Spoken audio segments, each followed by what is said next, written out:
September 2న power star Pawan Kalyan పుట్టినరోజు. ఎమ్మెల్యేగా గెలిచాక ఇది పవన్ కు మొదటి పుట్టినరోజు. అంతేకాక పవర్ స్టార్ ప్రస్తుతం ఆంధ్రప్రదేశ్ డిప్యూటీ సీఎం హోదాలో ఉన్నారు. దీంతో పవన్ బర్త్డేను ఓ రేంజ్ లో ప్లాన్ చేస్తున్నారు ఆయన అభిమానులు. అటు పవన్ సినిమాలకు సంబంధించి 3 సినిమాల పోస్టర్లు రానున్నట్లు తెలుస్తుంది. కాగా పవన్ కళ్యాణ్ ఎన్నికల కారణంగా సినిమాలు కాస్త బ్రేక్ ఇచ్చాడు. అయితే ఇటీవల తన సొంత నియోజకవర్గమైన పిఠాపురంలోని ఓ బహిరంగ సభలో మాట్లాడుతూ ప్రస్తుతం షూటింగ్ మధ్యలో ఆగిపోయిన ఓజీ సినిమాను పూర్తి చేస్తానని, ఆ సినిమా చాలా బాగుంటుందని, మీ అందరికీ తప్పకుండా నచ్చుతుందని వ్యాఖ్యానించారు.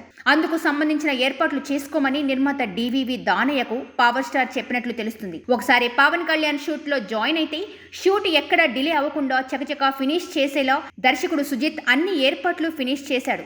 పవన్ బర్త్డే తర్వాత ఓజీ షూటింగ్ తిరిగి స్టార్ట్ కానుంది. దీంతో పాటు ఫ్యాన్స్ కు ట్రీట్ ఇచ్చేలా ఓజీ షూటింగ్ తిరిగి ఎప్పుడు స్టార్ట్ చేస్తారనేది స్పెషల్ వీడియో రిలీజ్ చేయనుంది నిర్మాణ సంస్థ.